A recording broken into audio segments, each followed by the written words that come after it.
Bio Bio Televisión, con el auspicio de Mundo Empresas. Transforma tu empresa en una hiperempresa. Mundo Tecnología al alcance de todos. Línea Aeolus de Dongfeng. Libérate del estrés con Melipaz, tranquilizante natural de NOP Laboratorios, pinturas y adhesivos blanco. Llegó la nueva forma de pintar con despacho en 24 horas. Presentan comentarios de Tomás Mochiati. Siliconizer de Lanco, el único impermeabilizante para techos y paredes que protege en dos fases. Fase 1, el impacto, sellado y ultrarresistencia elastomérica para aguantar el impacto de la lluvia a 115 kilómetros por hora. Fase 2, el agua emposada, tecnología reforzada con fibra que soporta el agua emposada eliminando filtraciones. Para lluvias cualquiera, para diluvios, Siliconizer de Lanco. Siente el color, siente la protección, Lanco. ¿Andas acelerado? ¿Te sientes más irritable y alterado? ¿Te cuesta dormir bien? Tranquilízate naturalmente con Melipaz, que calma la ansiedad, relaja y reduce el estrés. Libérate del estrés con Melipaz. Pídelo en todas las farmacias del país.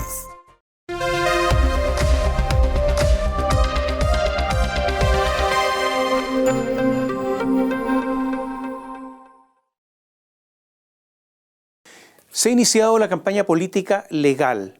La verdad es que la campaña venía hace tiempo, con eso de que lo que en el folclore chileno se llama la pre-campaña, esa que no tiene reglas, que es y no es, esa que tiene un financiamiento oscuro, que no es vigilado, que no es auditado, o sea, esa a lo que venga. Lo importante es que cuando faltan poco más de 50 días para las elecciones, comienza ahora el envión final, el último esfuerzo, en el periodo en que es menester no cometer errores, en que hay que solo anotarse puntos buenos. Es posible que Janet Jara triunfe la primera vuelta con una primera mayoría relativa a cierta distancia del segundo. La candidatura única de la izquierda frente a una derecha dividida en al menos 3 candidaturas o 4, si se incorpora a ese sector a Franco Parisi, indicaría que debiera ser una candidatura de derecha la segunda. Si Janet Jara no alcanza la primera mayoría relativa en primera vuelta, será una derrota muy fuerte, muy importante para el oficialismo el 16 de noviembre. Todas las encuestas indican que Janet Jara perderá en forma concluyente, a distancia apreciable con el candidato de derecha en segunda vuelta, ya sea José Antonio Kast o Evelyn Matei. Incluso hay alguna encuesta que indica que Johannes Kaiser, ganaría a Jara en segunda vuelta. En la última encuesta CADEM, dada a conocer ahora cuando cerrábamos esta columna, Janet Jara está con 26 puntos. Cayó 2 puntos en una semana, seguida por José Antonio Kast, 25 puntos, cayó 1 punto. O sea, están prácticamente en un empate.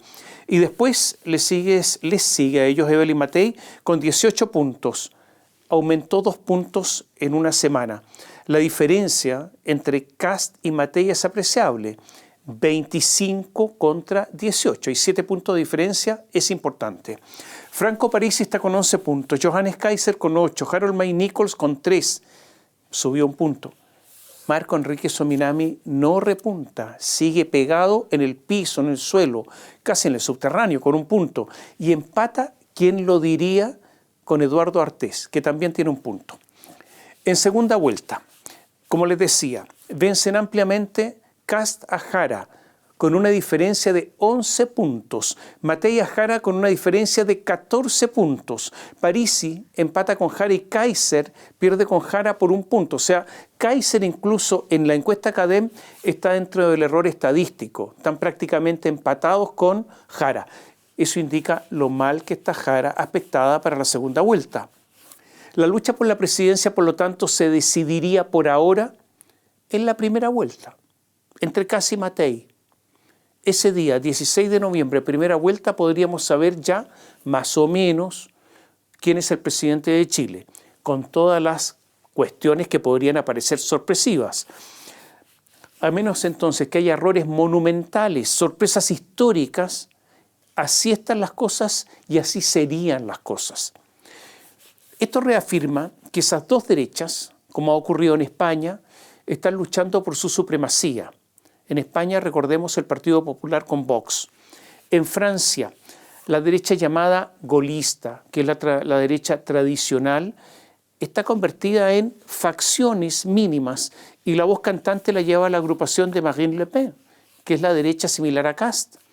En Italia, la derecha se unió, pero la voz cantante la lleva la jefa del gobierno, Giorgia Meloni, aunque sea moderado en el ejercicio del poder. Hay otras situaciones similares. O sea, la lucha de las derechas en Chile no es entonces una excepcionalidad, sino un fenómeno que está ocurriendo en muchas partes en el mundo. Una victoria de José Antonio Kast será una señal, una decisión ciudadana muy relevante, pero no definitiva. Porque la derecha de Chile Vamos seguirá teniendo mayoría en el Senado, por lo que necesariamente de ganar Kast, de gobernar Kast, deberá llegar a acuerdos con el sector que desea vencer, que desea empequeñecer, que desea anular. Otra cosa es la disputa en la Cámara de Diputados, que renueva a todos sus miembros y donde habrá lucha cerrada y el sector vencedor hoy día es incierto. La lucha es tan cerrada que Evelyn Matei y varios de su sector se han negado a responder si apoyarían a Kast si este pasa a segunda vuelta, lo que es una prueba irrefutable de las profundas divisiones en el llamado sector.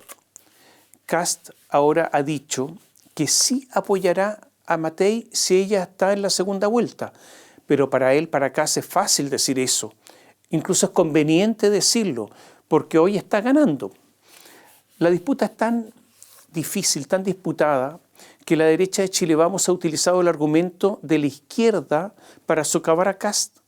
Han dicho que los republicanos y sus aliados socialcristianos, y si se suman a su eventual gobierno, los nacional libertarios, no garantizan la paz social. Este es un argumento de última ratio, es el último recurso, es el uso de la reserva argumental para intentar alcanzar a Kast.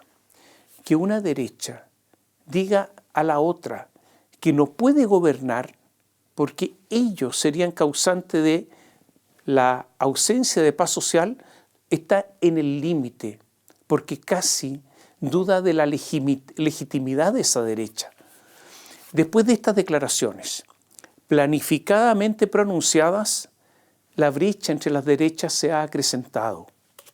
Sería interesante saber en privado, para que haya sinceridad, qué porcentaje de éxito podría tener un eventual triunfo de caso Matei. Me explico.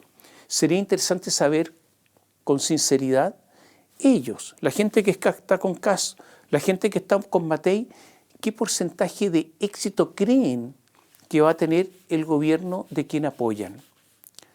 Porque los desafíos son enormes en seguridad, en crecimiento económico, en déficit fiscal, en listas de espera en materia de salud, en déficit habitacional, para no hablar del crimen organizado, del tráfico de drogas, de la inmigración.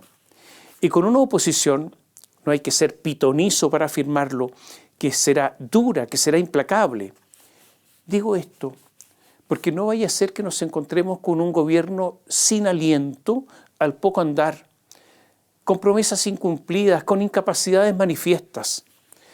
Ocurre que la hegemonía de la oposición ya la tienen, de lo que sería la oposición, ya la tienen el Frente Amplio y el Partido Comunista, por lo que la alternativa posterior a un gobierno de derecha será una izquierda radical. Más de alguien en la derecha sostiene que el próximo gobierno será el más importante desde el retorno a la democracia justamente por estas circunstancias. La campaña de Janet Jara ha estado repleta de errores, tropezones, dudas, renuncias aparentes, desmentidos. Hasta ahora su programa no está firme porque el Partido Comunista insiste en adicionarle cosas. Es evidente que la victoria de Janet Jara en las primarias no solo dejó en evidencia la debilidad del Partido Socialista y del PPD, la función de comparsa de la democracia cristiana, sino también la lejanía de varios del llamado socialismo democrático. Porque aunque ese socialismo democrático ha cogobernado con el Partido Comunista y el Frente Amplio bajo la égida de Gabriel Boric, el papel de segundones pesa y a algunos les resulta inaceptable. Una prueba de todo esto es la fantasmagórica reaparición de Carolina Toá hace algunos días. Recordemos que Jaime Quintana, el senador presidente del Partido por la Democracia, el PPD, que es el partido de Carolina Toá, dijo en agosto: yo creo que cuando esto parta formalmente, después del 18, esta es otra etapa. Yo creo que vamos a contar con el apoyo de ella, se refiere a Carolina. No tengo ninguna duda. Bueno, el día 18, ahora recién, en el Bar Victoria, en la avenida Carlos Valdovinos de la comuna de Pedro Aguirre Cerda, se vio a Carolina en el lanzamiento oficial de la campaña de Janet. Pero Toá desmintió cualquier rol en la campaña. Por eso fue una aparición fantasmagórica, como decía. ¿Qué dijo Toá? Lo que correspondía si uno quiere Chile es estar aquí. No voy a tomar roles formales en la campaña, no voy a apoyar, y he estado haciéndolo todo este tiempo, pero voy a apoyar, dijo, y lo voy a estar haciéndolo todo este tiempo, pero lo voy a hacer de otras maneras. En lo personal se abre un tiempo para estar fuera de la primera línea. Toá llegó con su perro a la actividad. A la entrada la esperó el jefe de gabinete de Janet Jara, Jorge Millaquén, militante socialista. Toá bailó un pie de cueca con una semisonrisa, con un rostro acartonado, un rostro que hizo recordar un poco su faz la noche de la apabullante derrota por 60 contra 28% de las primarias. Esta aparición fantasmal de Toá se ha explicado con eso de la fragilidad que hoy enfrenta Toá, una fragilidad emocional. Algunos recuerdan que en el capítulo 2 de la franja electoral de las primarias, Toá dijo: es como si toda la vida me hubiera preparado para esto, para ser presidenta. Más de alguien ha dicho, si esa fragilidad, o ha recalcado, si es que esa fragilidad le hubiera permitido gobernar. Otros recuerdan la declaración de Toá en contra de Jara. En las primarias Toá dijo: donde ha gobernado en el mundo los países donde ha gobernado el Partido Comunista en el mundo, los países se han estancado socialmente y ha cundido la pobreza. No es la única que lo piensa, y esto forma parte de las dificultades de Janet, porque más allá de las declaraciones propias de una inocente, cuando dijo que es socialdemócrata, la campaña de Janet Jara, con esta reticencia en vastos sectores del socialismo democrático, tiene consecuencias. Ahora, de los problemas del socialismo democrático y de su licuefacción, lo que incide en la campaña de Jara dio cuenta incluso la ministra de Defensa, Adriana del Piano, militante del PPD, que dijo: el socialismo democrático no tiene liderazgos fuertes ni claros. Yo quisiera un solo gran partido socialdemócrata. Nos lo farreamos. Dijo que se habían quedado atrapados en el binomio Lagos-Bachelet y no lograron formar nuevos líderes. Esto es obvio, tiene relación con los fracasos de Carolina Toá y tiene que celebrar, y por lo tanto la obligación de tener que celebrar un contrato de adhesión con el Partido Comunista y el Frente Amplio. En contra de estas declaraciones de Adriana del Piano, salió a hablar el senador del socialismo democrático, el Partido Socialista, Juan Luis Castro, pero fue como tapar el sol con un dedo. Basta para entender eso escuchar sus declaraciones. Dijo: no comparto que haya carencias de liderazgo, porque Carolina Toá es un hombre muy fuerte. El propio exministro Mario Marcel, Michelle Bachelet, entre otros. Lo que ocurre es que no ha habido confluencia y ánimo suficiente para titular de mejor manera el socialismo democrático y visibilizarlo. Toá fuerte después de perder 28-60. Marcel, que se retiró. Bachelet.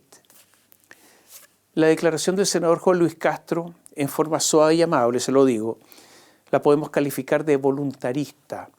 La crisis del PS y el PPD forma parte, se lo reitero, del problema de Janet Jara. Y algo más. Al lanzamiento de la campaña de Jara no asistieron el presidente del Partido Comunista, Lautaro Carmona.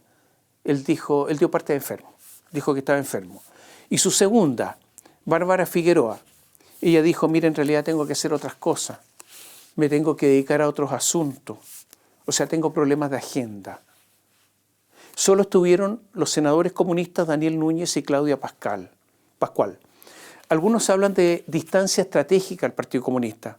Recordemos que al PC le encanta hablar de estrategia y táctica.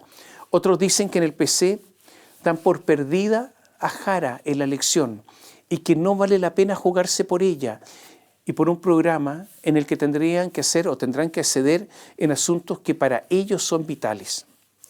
Recordemos que el Partido Comunista insistió en inscribir a Daniel Jadue como candidato. Janet Jara dijo que prefería que Jadue se dedicara a su defensa, o sea, que no fuera candidato. Y Bárbara Figueroa, ante esta contradicción evidente, dijo: no hay ninguna contradicción. Aquí no hay que construir polémica donde no existen. Y acusó a la derecha. Ellos no quieren competencia y por la vía administrativa están tratando de bajar una candidatura que finalmente se cayó por decisión del Tribunal Calificador de Elecciones. Jara se sacó además en este inicio de campaña muchas fotos con los candidatos en el Hotel Fundador.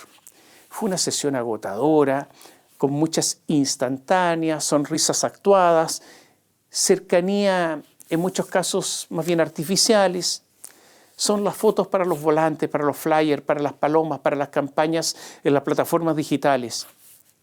Pero no llegaron 4 de los 5 diputados / candidatos del Partido Liberal.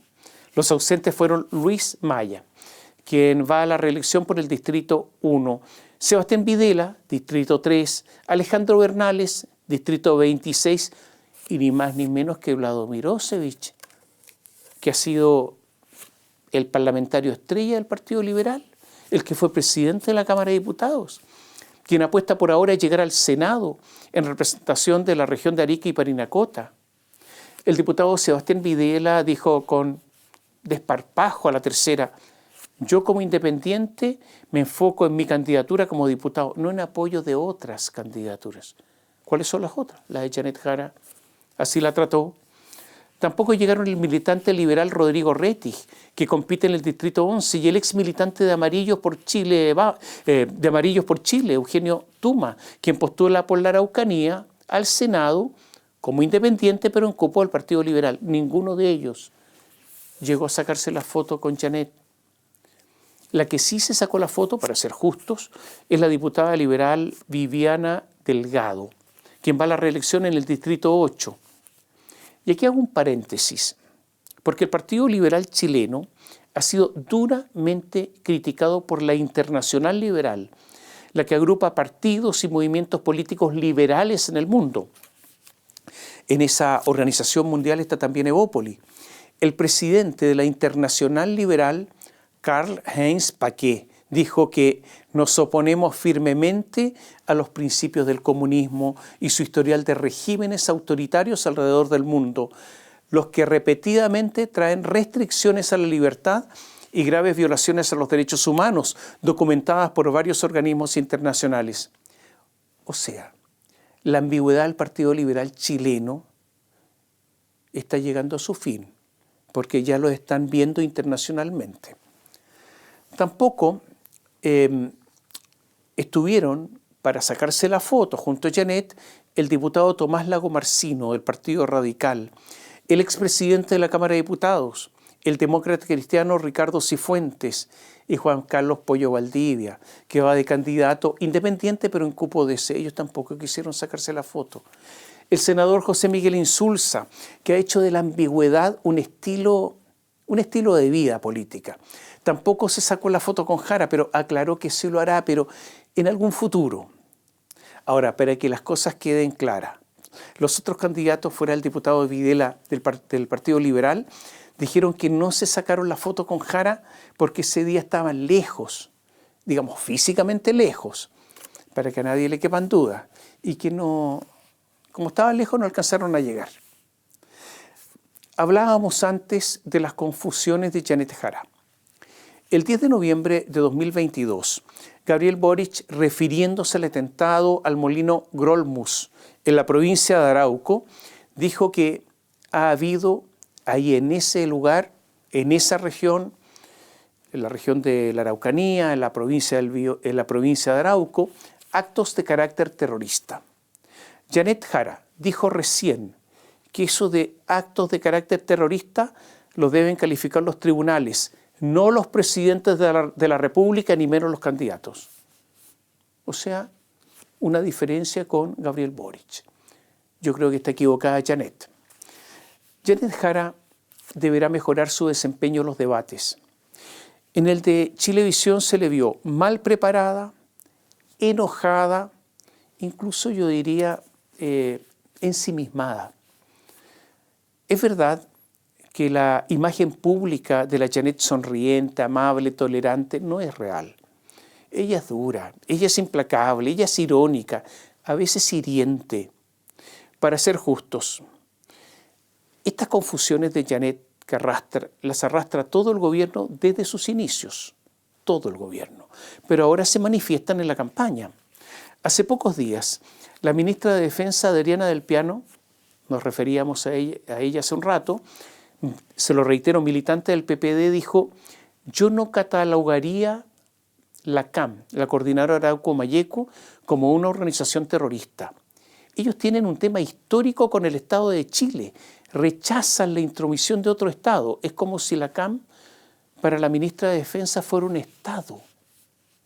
Evelyn Matei le contestó de inmediato, dijo: es absolutamente inaceptable que la ministra de Defensa minimice la gravedad de los hechos cometidos por la CAM y la UAM, que es la Huaychán Aucamapu. La violencia de estas organizaciones ejercen contra ciudadanos, comunidades y fuerzas del Estado es terrorismo. Y negarlo es una falta de respeto a las víctimas y a todos los chilenos que exigen seguridad. El círculo más cercano de Janet Jara en el comando es del Partido Comunista o de antiguos militantes del PC. Ella está siendo aconsejada por Darío Quiroga, coordinador estratégico de la campaña, y Camila Miranda, encargada programática, además del comunista muy cercano Marcos Barraza. Se estima que es un equipo insuficiente, más aún si ya son varios los que dudan de las capacidades de Janet Jara para enfrentar la campaña. Y ahí el problema sería de fondo, o sea, un problema sin solución. El continuismo del gobierno, además, no es un peso, una carga inventada por algún mal hablado y que este peso, claro, socava la campaña de Janet Jara. Hace poco el que fuera candidato del Frente Amplio en las primarias, Gonzalo Winter, dijo: la identificación total con un gobierno tiene un peso y a mí me pesó. De pasada dijo que postular por tercera vez a diputado cuando había prometido solo una reelección no es faltar a la palabra empeñada. Yo le sugiero tener cuidado si se encuentra con Gonzalo Winter. Me refiero solo a que no vaya a empeñar su palabra con usted porque podría terminar mal. Pero a todos los inconvenientes antes descritos se añade que en su extensa gira Janet pudo percibir con crudeza que ser continuista de un gobierno que goza de amplia desaprobación es duro. Y que además los temas más acuciantes, cuando hablaba con la gente en la gira, son seguridad, desarrollo económico, cesantía, que son todos temas en que el Partido Comunista y el gobierno tienen muy poco que mostrar. Entonces los problemas de Janet Jara son enormes. Janet Jara está perdiendo al día de hoy la elección. El que hasta ahora lleva las de ganar es José Antonio Kast. Se dio el tiempo para viajar a Roma y entrevistarse con la jefa del gobierno italiano, Giorgia Meloni. Esta reunión le sirve a Kast para demostrar que existen líderes que han sido calificados de ultraderechistas, pero que han tenido políticas europeístas con estabilidad económica. Italia recién ha mejorado en el ranking de riesgo país, con un gobierno que ha sido estable y que ha mantenido en minoría a la oposición de izquierda. O sea, este es el modelo que quiere mostrar Kast, pero es difícilmente replicable en nuestro país. Hay cierto consenso que Kast no estuvo bien en el debate de Chilevisión y que se salió de sus dos ejes, que son seguridad y economía. Para José Antonio, él debe entender que esos dos temas, seguridad y economía, no los va a poder mantener en estos poco más de 50 días que quedan para la primera vuelta, que será zamarreado con otros temas, porque ser monotemático solo sirve cuando hay monólogos. Naturalmente que no tiene por qué ensansarse en una discusión que acusa a alguien de mentiroso, recibe la respuesta de que él es el mentiroso, como ocurrió con Janet Jara. Eso es solo pérdida. Kast, como les decía, ha bajado en algunas encuestas. Y esto intranquiliza más allá de la frialdad teutona del candidato. La gente, los adherentes, ¿quieren a Kast? ¿Creen en él? ¿Están persuadidos por él? ¿Hay fervor por Kast? Yo diría que no. Leo una entrevista interesante en el diario La Nación de Buenos Aires a Carlos Ayala, que entre muchas cosas realmente atractivas dijo: en Argentina mucha gente no compró a Milei, dijo, lo alquiló, o sea, lo arrendó. Ese alquiler, ese arriendo, era: queremos que este loco haga 2 o 3 cosas que se necesitan en este país y que no se harían en la política tradicional. O sea, es el caso del público que elige a alguien por necesidad. Kast, es verdad, es un político. Esta es su tercera aventura presidencial. Pero al mismo tiempo promete cosas que, dice, la otra derecha, la de Chile Vamos, no haría. O sea, que está probado que no haría porque ya fueron gobierno, dice él. Entonces, en esta adhesión a Kast, ¿hay fervor? ¿Hay confianza? ¿O hay solo arriendo, como dice el argentino, alquiler con Kast por si resulta? ¿Es solo una relación utilitaria porque pareciera que el candidato no despierta grandes fervores? ¿O es una creencia o una fe en el personaje? Pregunta que dejamos planteada. Aunque uno de los ejes del discurso de Kast, lo decíamos recién en la economía, Kast no ha logrado explicar con una claridad mínima cómo va a disminuir el gasto público en $6.000 millones en 1 año y medio. Menos ha explicado todos los efectos que eso podría producir. Tampoco ha pormenorizado cómo eliminaría el préstamo de los cotizantes al Estado de la reforma previsional y, de nuevo, cómo se hace esta reforma sin perjudicar a pensionados y a los beneficiados con la pensión garantizada universal, la PGU. O sea, hay demasiada ambigüedad. O sea, Kast señala que uno de sus discursos, de uno de sus ejes, es economía y hay ambigüedad en su proyecto económico. Hay que recordar que el asunto, además previsional, fue un tema que Kast puso en la agenda con el llamado chao préstamo y el tiro no le salió bien. Kast, se lo decíamos, está en ventaja, por lo que deberá recibir los dardos de todos los demás, incluido el gobierno, y debe administrar esa ventaja. Una de las debilidades que no ha podido subsanar es la ausencia de equipos para gobernar. La frialdad de Chile Vamos para incorporarse a un posible gobierno de Kast, eso es lo que han dicho, es uno de los flancos más importantes. Kast incluso ha intentado obviar su postura sobre los llamados temas valóricos. Simplemente ha dicho que sus convicciones son claras para todo el mundo, que todo el mundo las conoce y que no son motivo de campaña ni de programa de gobierno. Dijo que esas convicciones dejaron de ser prioridad. Posiblemente una lección de la campaña anterior y del fracasado proyecto de Carta Fundamental del Consejo Constitucional que dominaba a la gente de Kast le hayan llevado a arribar a estas conclusiones, que esto no es importante. La pregunta es si hay un compromiso de no innovar en la agenda en un eventual gobierno suyo. Y por su parte, Johannes Kaiser ha hecho 2 cosas. Manifestarse como el más anticomunista de todos, con declaraciones tipo si Jara gana, gobierna Carmona. Y lo segundo es, ante el silencio de Kast de enarbolar la agenda valórica, él sí lo hace y sin tapujos. A la salida del Te Deum ecuménico en la Catedral Metropolitana, Johannes Kaiser dijo: vamos a seguir de todas maneras impulsando una agenda de reconstrucción valórica. Dijo que no solo hay que respetar la Constitución, sino también la ley natural. Kast, por su parte, siguiendo su plan, dijo que la gente ya sabía cuál era su posición. Ya habló de educación, unidad, democracia, juventud. Johannes Kaiser estima que el silencio de Kast lo beneficia.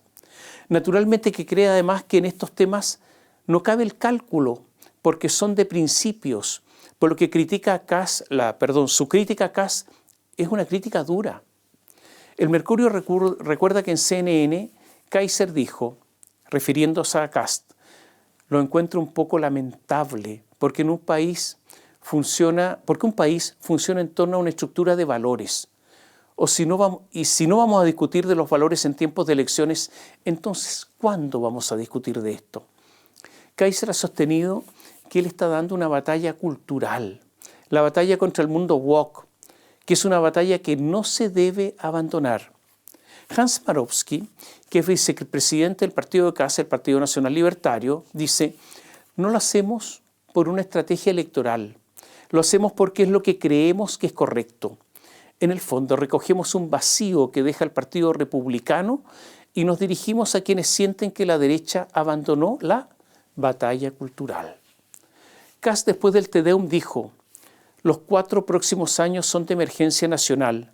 Tenemos que enfrentar realidades tan duras como el narcotráfico, el crimen organizado, el terrorismo, la inmigración irregular, la pobreza y la falta de trabajo.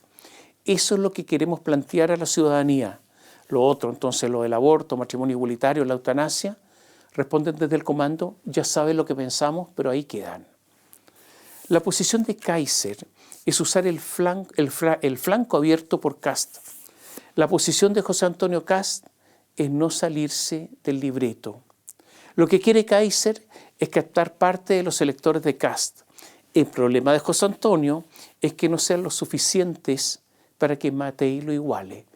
Esa es la discusión entre Kaiser y Kast. El asunto está pendiente. El plan de Evelyn Matei es por su parte dar seguridades. Es decir, ella va de la mano de la paz social. Nadie más de la derecha asegura eso. Ella tiene más equipos de gobierno con experiencia. Ella tiene un programa creíble, dice, realizable. Ella cuenta con exconcertacionistas. Ella, por lo tanto, da seguridades de amplitud. Ella no es extremista, no es ultra, no se mete en la vida de la gente con la agenda valórica. Ella es optimista, porque todo es arreglable, todo es solucionable, todo es mejorable. Todo en Chile se puede arreglar. Ella dice, Matei, dice, Chile es un país maravilloso. Evelyn quiere ser el símbolo de la fe en Chile. O sea, habría que realizar con ella un acto de fe. Ese es el plan de Evelyn Matei. Optimismo, fe, todo será mejor. Un video de la franja de Matei se filtró en redes sociales y allí Matei habla de los 2 abortados intentos de tener una nueva constitución. ¿Qué dice Matei? Lo dice ella misma, ahí está su voz. Nos envenenaron con discursos llenos de odio que invitaban a considerar a nuestros compatriotas como enemigos. Y mostraban imágenes, mientras hablaba Matei, imágenes de Rodrigo Rojas Vade, ¿se acuerda de él? Daniel Stingo y del llamado profesor Luis Silva, el consejero del Partido Republicano. Acusan al gobierno en ese video de aprovechar el caos para empujar una constitución que nos dividía. Y agrega, luego el otro extremo sintió que por fin era su turno y trabajando sin escuchar a nadie, fracasó rotundamente. Los extremos son un fracaso, se dice ahí, con una imagen de la republicana expresidenta del Consejo Constitucional, Beatriz Hevia. Brutal. O sea, guerra decidida y declarada en contra de los republicanos. Pero lo que se difundió luego en forma oficial fue todo esto sin las imágenes del profesor Silva y de Beatriz Hevia. Pero este es el espíritu, este es el tono, casi una guerra civil. Ahora, resulta obvio que equiparar el primer proyecto constitucional, el de la Convención Constitucional, con el segundo, con el del Consejo Constitucional, como si fueran iguales en cuanto a extremos, es una total exageración. Simplemente esto demuestra que para ganar es posible que estén dispuestos a la guerra total, sin posibilidad de posterior tregua, ni menos posterior paz. Uno de los problemas que tiene Matei, digo uno porque los de ella son variados, es que sea percibida sin la fuerza, sin la energía que se requiere para enfrentar los grandes problemas que tiene el país. O sea, caer en el buenismo, de los que la derecha que ella representa ha sido fiel cultora por años. O sea, en el fondo, que no se le crea que la situación sería para eso de hablar de tanta maravilla, pero que muchos ciudadanos no perciben que eso sea posible o que sea verdad. Y que sea la misma derecha que no fue capaz de tomar en serio las tensiones que ya se observaban antes del estallido social. Los detractores de Matei dicen que ellos ya tuvieron oportunidades y las desperdiciaron. Si segundas partes nunca fueron buenas, menos serán las terceras partes. Matei debe remontar y no puede permitirse ahora ni el menor error, ni el menor riesgo para alcanzar a Kast. Y el que mira todo esto con enorme tranquilidad, ¿quién es? El presidente Gabriel Boric. El proyecto de ley que eliminaba la asignación a los expresidentes, no la dieta o jubilación, fue rechazado en la Cámara incluso en su idea de legislar. O sea, no podrá volver a discutirse hasta un año más. Pareciera conveniente, creo yo, que los presidentes dispongan a cualquier edad de una dieta o de una jubilación, solo para que ellos, por la investidura que ostentaron, no se vean obligados a someterse a empresas, dedicarse al lobby o a alguna otra actividad deleznable. Pero esa dieta o jubilación debiera ir acompañada de esa prohibición. La dieta a cambio de que no se dediquen a ese tipo de cosas. Pero esto no es así. Porque desgraciadamente los parlamentarios que dieron esos argumentos, que había que respetar la antigua investidura presidencial, no se vieron para nada interesados en incluir esta limitación, que no se sometan a empresas, que no se sometan al lobby. Por lo tanto, es un poco un baile de máscaras. Mucho más discutibles son las asignaciones. Eso de pagarles empleados, oficina, benzina para el auto. Yo creo que es demasiado. Porque además expresidentes como Michelle Bachelet y Sebastián Piñera utilizaron esos fondos para armar fundaciones que sirvieron como plataformas para sus sucesivas campañas políticas. Ahora, naturalmente que todo esto que digo a nadie de la política le interesa ni le importa, pero son fondos públicos y yo creo que hay un destino que no es el autorizado por la ley. Lo notable es que el hombre que discursivamente ha estado en contra de los privilegios, Gabriel Boric, no ha dudado en abstenerse a renunciar a todo esto que le va a corresponder cuando recién cumple 40 años, porque él es el beneficiado. O sea, cuando de privilegios se trata, su silencio es impactante. Cuando no se aprobó la idea de legislar de la dieta más las asignaciones, los parlamentarios oficialistas, casi en su totalidad, se ausentaron de la votación para no dar el quórum, que era de 4/7. Hubo 78 votos a favor y 41 abstenciones. Hubo silencio. El Congreso, en este caso los diputados, nos tienen acostumbrados a todo. Podrían haber votado en contra, pero no dar el quórum, abstenerse para no dar el quórum. Estos son actos de cobardía cívica evidentes, que solo manifiestan que se ha perdido toda vergüenza, todo decoro. Gonzalo Winter, otro que critica los privilegios, se apoyó en la Constitución, la que él quería borrar del mapa, justamente para no dar el quórum. Fue uno de los que no dio el quórum. Y que dijo en forma retórica, ¿por qué se les entrega una dieta? Entre paréntesis, jubilación. Y ahí entramos a la segunda parte de la conversación. Hay quienes plantean que el presidente de la República debe ser un ciudadano más. Sin embargo, nuestra República, nuestra institucionalidad y nuestra constitución política adscribe a otra teoría, que es la teoría que el presidente y expresidente son una institución de la República, cuyo actuar honra o deshonra a la República y a la nación, añadió el legislador. ¿Quién diría que este mismo Winter quería eliminar todas esas normas que hoy día defienden? Incluso no creía en la nación, sino que en la plurinacionalidad. Todo esto es impactante y demuestra cómo los políticos son capaces de tener un discurso según la ocasión. Gabriel Boric prepara su último discurso ante la Asamblea General de la ONU. Algunos indican que desde ahí debería impulsar una eventual candidatura de Michelle Bachelet a la Secretaría General de la Organización de Naciones Unidas. Es posible que todo esto sea un poco tonto, porque la ONU ha caído en una enorme irrelevancia que se acerca a la que tuvo la Sociedad de las Naciones antes de la Segunda Guerra Mundial. Es sabido que estos organismos son refugios para muchísimos funcionarios de izquierda enormemente bien pagados y con jubilaciones de ensueño. La ONU tiene actualmente 100.000 funcionarios. Pero también es sabido que el secretario general de la ONU, para ser elegido, requiere de consenso de las grandes potencias. Estados Unidos no va a dar el apoyo a Michelle Bachelet y yo dudo que ese apoyo incluso se lo dé China.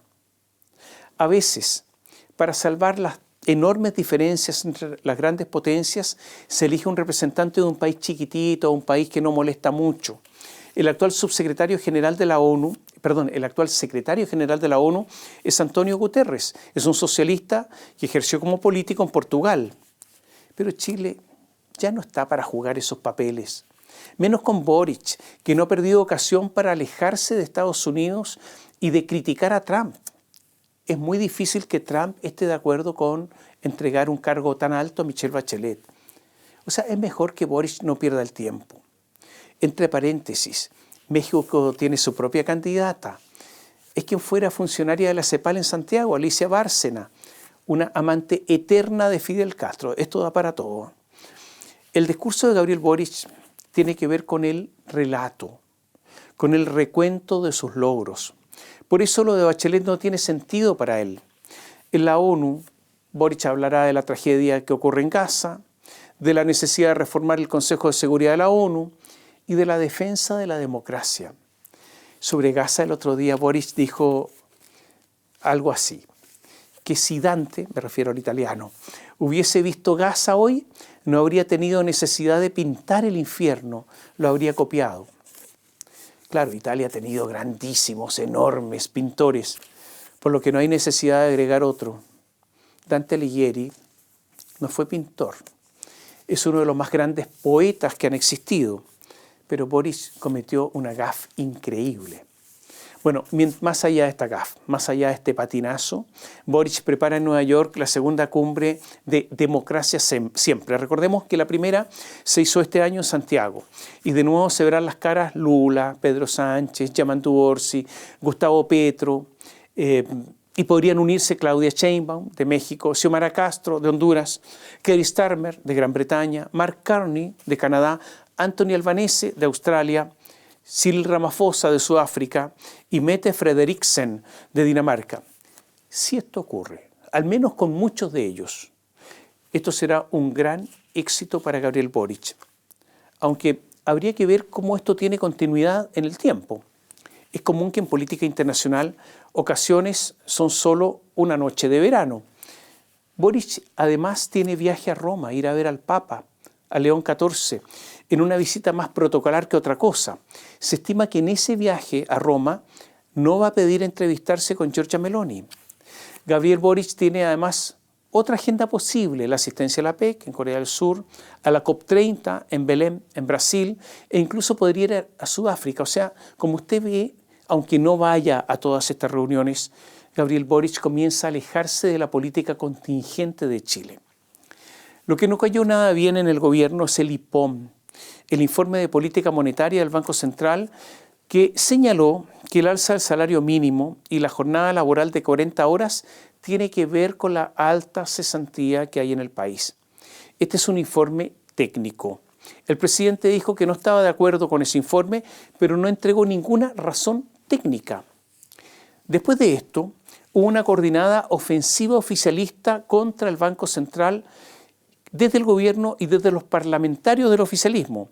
La ofensiva comenzó, como era de esperar, con la vocera, con Camila Vallejo, que no sabe sabe poco y nada de economía, quien sostuvo que el análisis del Banco Central no está permitiendo todavía dimensionar efectos agregados al mercado laboral.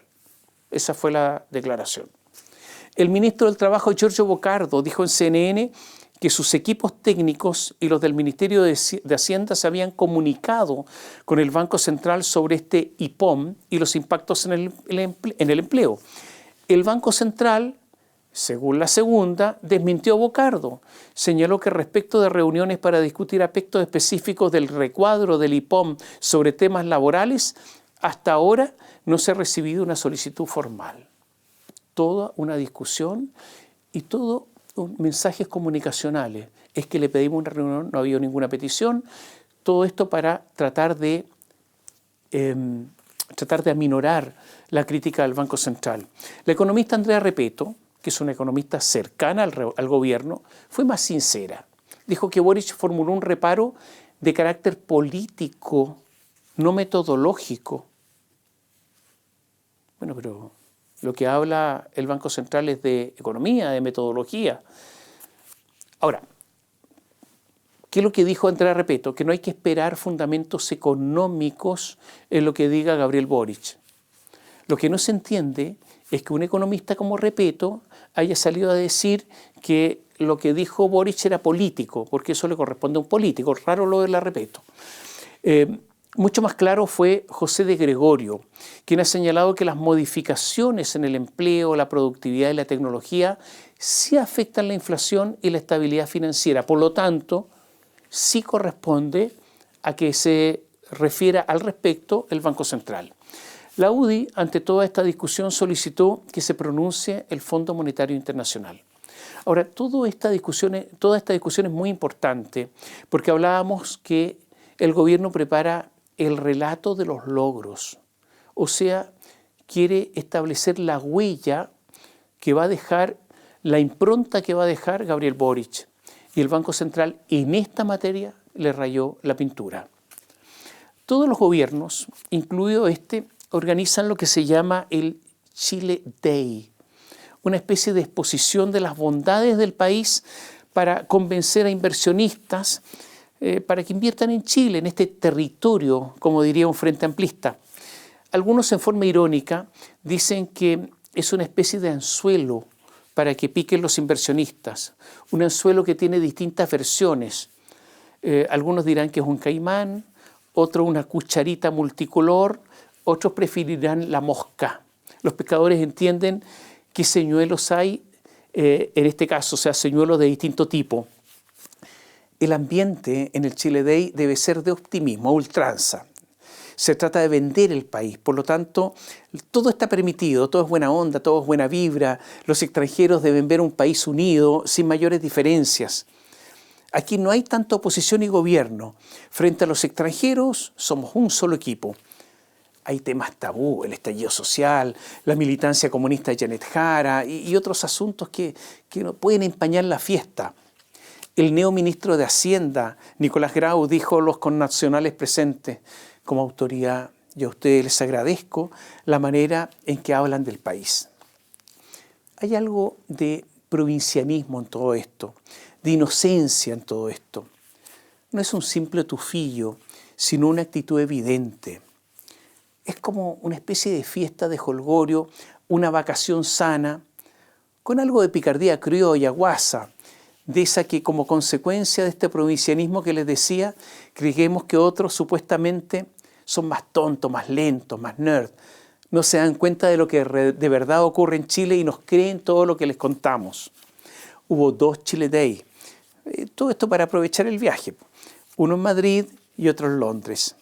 La verdad es que en este último Chile Day en Londres hubo un entrevero sobre la reforma previsional y se habló de las próximas elecciones. Pero la idea era mostrar un país digno de invertir, algo así como que los empresarios chilenos que han resuelto invertir en otros lugares, en otros países, se equivocan y que la baja inversión que hay en el país en estos momentos es porque nosotros no entendemos lo que ocurre entre nosotros. Una cosa así. En Londres, todos estos chilenos y los inversionistas fueron recibidos por Jimena Fuentes, la esposa de Fernando Atria, el hombre que dijo que si no es por las buenas es por las malas. ¿Se acuerdan? Pero claro, hay que precisarlo, y esto no es una ironía. Esa es una cosa de él, de Fernando, porque lo de ella ahora es la diplomacia. Estas son ocasiones para también eludir responsabilidades. Nicolás Grau, el ministro, dijo que el problema fiscal en Chile comenzó al menos desde 2012 y agregó, no es cierto que crecimos tantos por 30 años, fue por unos 20 y tantos. La diferencia es importante, dijo. En Londres hubo paneles sobre lo bueno que es invertir, por ejemplo, un panel que era, ¿de qué trataba? Lo bueno que es invertir en infraestructura, lo bueno que es invertir en nuevos puertos. Yo no tengo idea qué dijeron sobre el puerto de San Antonio el Nuevo, que está atrasado años y años. Hubo otro panel llamado ¿Por qué invertir en Chile?, liderado por un socio de Southern Cross, justamente la empresa que está desinvirtiendo en nuestro país. Otro panel se llamó De vuelta al crecimiento, mercado de capital y agenda de desarrollo. Otro panel se llamaba Grandes jugadores que invierten en empresas tecnológicas en Chile. También hubo una mesa redonda sobre el avance de los criptoactivos y de la neobanca. Y no podía faltar un análisis sobre la perspectiva chilena de la geopolítica mundial. No sé, aquí Chile ofreció de todo. Después de esto nos adentramos en un dilema. Si todos estos señores que fueron a los Chile Day están en lo cierto, los candidatos presidenciales, preocupados de nuestras miserias y sus soluciones, están entonces equivocados. O los señores y señoras viajeros son buenos para contar cuentos y los candidatos son los que están en la razón, en lo cierto. Yo sé que a todos ellos esto les va a caer muy mal. Decir que el Chile Day podría ser una especie de cuento financiado por todos los chilenos. Sí, les podría caer mal. Incluso algunos podrían ser más amables y decir, bueno, es una exageración. Pero, ¿sabe? Yo creo que hay que decirlo. Por lo menos para que no haya tanto silencio cómplice, porque no todos somos vendedores de ocasión. Ahora, hubo palabras de buena voluntad. El presidente de Mitsubishi dijo que la estabilidad política y económica de Chile son muy importantes. El CEO de HSBC dijo que Chile es el país para comenzar a invertir en América Latina. Se parte por acá. El director de Copec Wind dijo que Chile exporta talento. Palabras buenas para el país. Pero yo no sé si son palabras de la boca para afuera. Grau, en todo caso, Nicolás, el ministro, dio un mensaje político. Dijo, gobiernos progresistas y socialdemócratas dan más estabilidad al país. Una especie de invocación de la paz social, lo que en Chile es visto por algunos como una vulgar amenaza. Ahora, en España ocurrió algo extraño. Ustedes saben que el embajador es Javier Velasco, un amigo del presidente de la República, es un embajador político, muy amigo de Gabriel Boric, el mismo que en el auto oficial de la embajada fue fotografiado acariciando la desnuda extremidad de su pareja.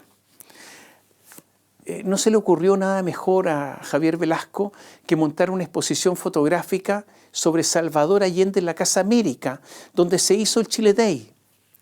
El agregado cultural es Carlos Berger, el hijo de la diputada comunista Carmen Hertz. Todo esto son solo coincidencias, o sea, coincidencias que coinciden. Perdonen la tautología. Y ocurre que Allende, que solo quería estatizar, Allende que solo quería expropiar, que solo quería hacer nacionalizaciones, ¿qué hace ahí en el Chile Day? Que le dice a los extranjeros que inviertan en Chile. Bueno, ocurre que la ideología siempre se impone.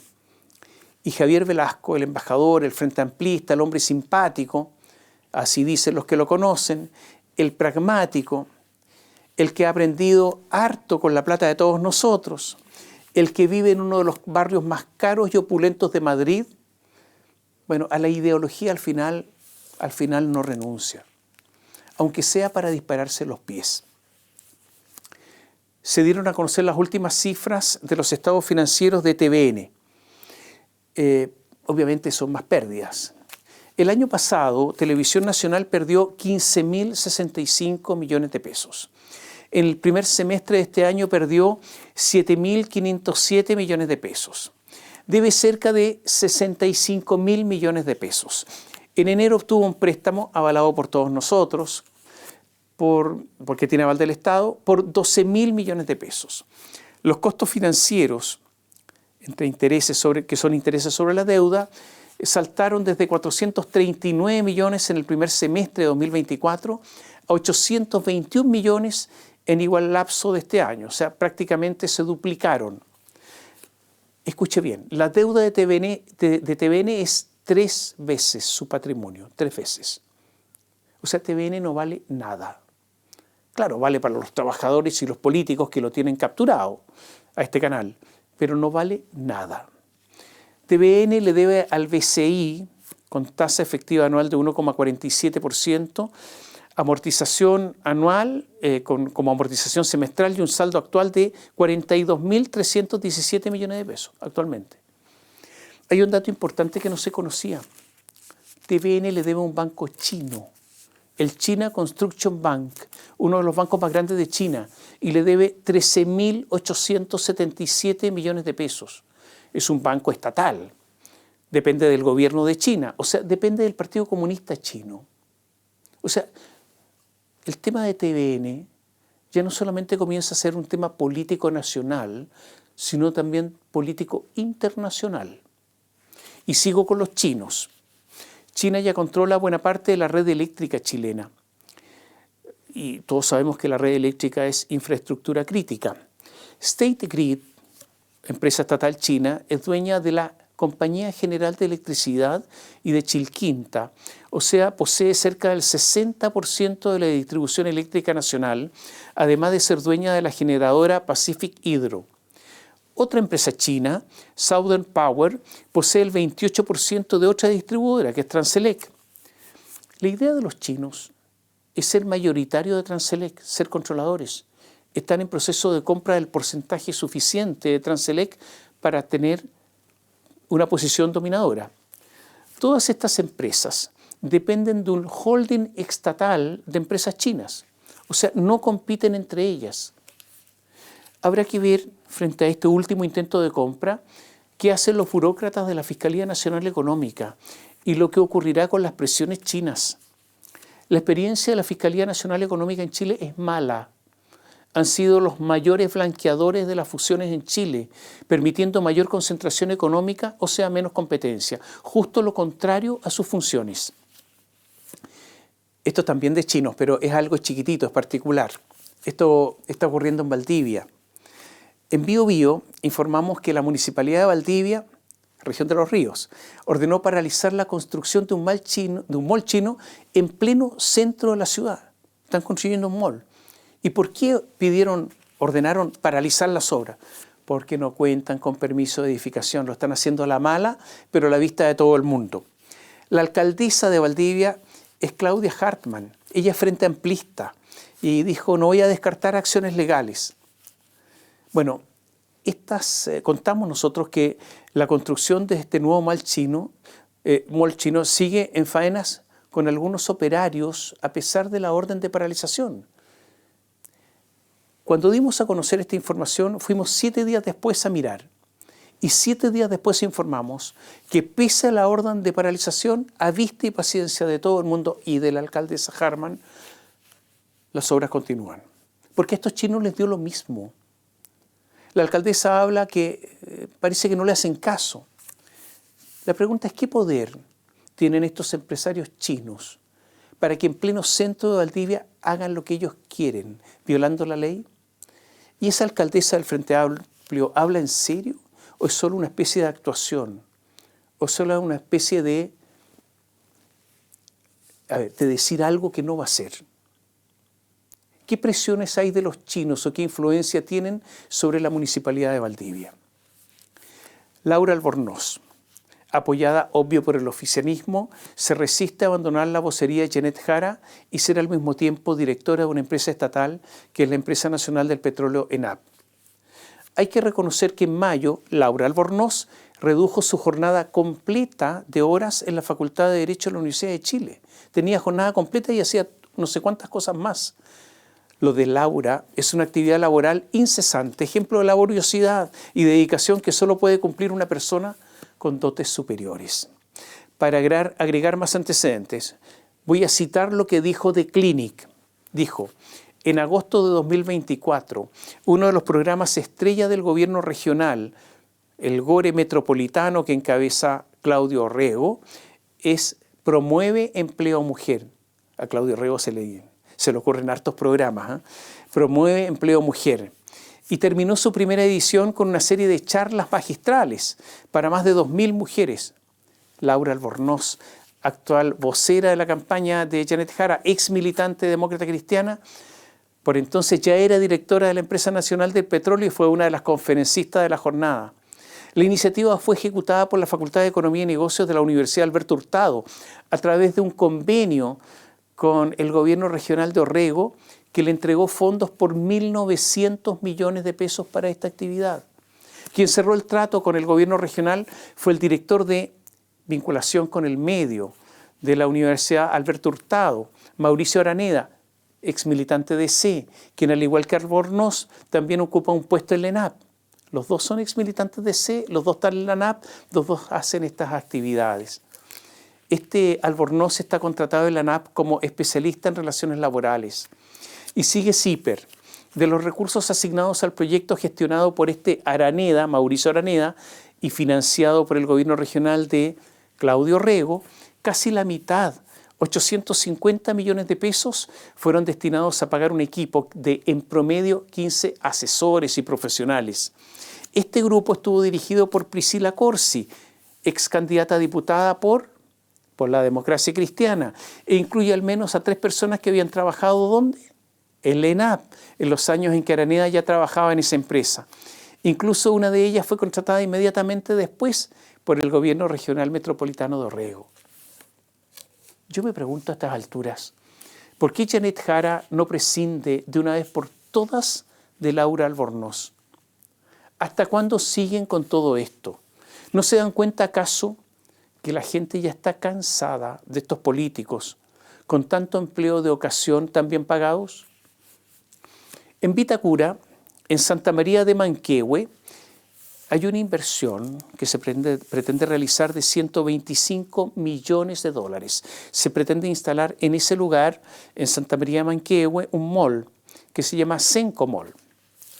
Pero intervino la CONADI, intervino en defensa de los mapuches de Vitacura.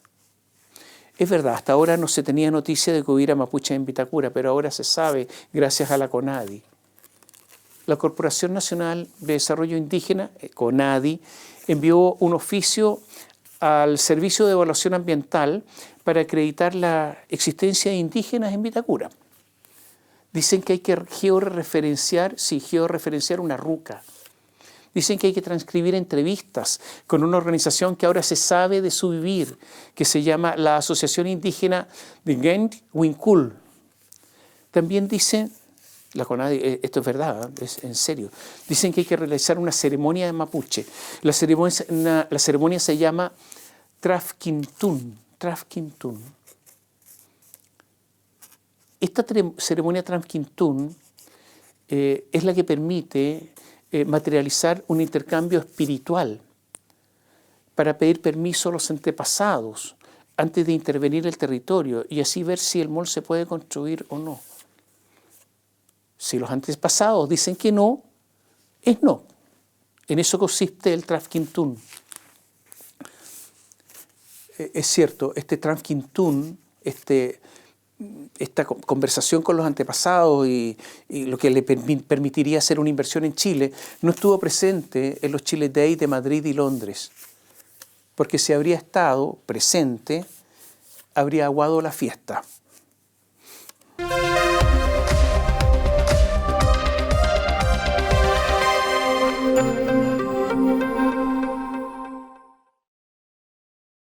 Bio Bio Televisión, con el auspicio de Mundo Empresas. Transforma tu empresa en una hiperempresa. Mundo Tecnología al alcance de todos. Línea Aeolus de Dongfeng. Libérate del estrés con Melipaz, tranquilizante natural de NOP Laboratorios, pinturas y adhesivos blanco. Llegó la nueva forma de pintar con despacho en 24 horas. Presentaron Comentarios de Tomás Mochiati.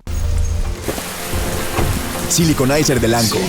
El único impermeabilizante para techos y paredes que protege en dos fases. Fase 1, el impacto. Sellado y ultrarresistencia elastomérica para aguantar el impacto de la lluvia a 115 kilómetros por hora.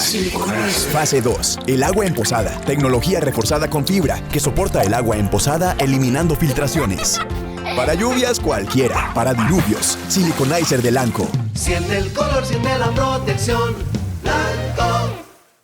¿Andas acelerado? ¿Te sientes más irritable y alterado? ¿Te cuesta dormir bien? Tranquilízate naturalmente con Melipaz, que calma la ansiedad, relaja y reduce el estrés. Libérate del estrés con Melipaz. Pídelo en todas las farmacias del país.